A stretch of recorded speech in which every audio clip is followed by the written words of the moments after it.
প্রধানমন্ত্রী শেখ হাসিনার নেতৃত্বে দেশ যখন এগিয়ে যাচ্ছে ঠিক তখনই বিএনপি জামায়াত দেশের বিরুদ্ধে ষড়যন্ত্র করছে বলে মন্তব্য করেছেন শিক্ষামন্ত্রী ডাক্তার দীপুমণি।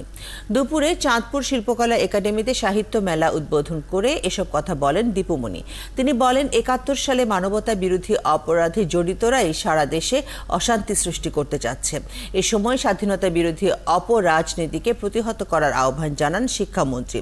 জানান, আওয়ামী লীগ মাঠ থেকে স্বাধীনতা বিরোধী অপরাজনীতিকে প্রতিহত করবে।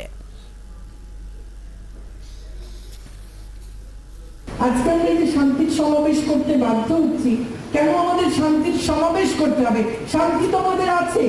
এই শান্তির ঘরে হানা দেয় কোন বর্গী? তাকে চিহ্নিত করে তাকে দূর করতে হবে।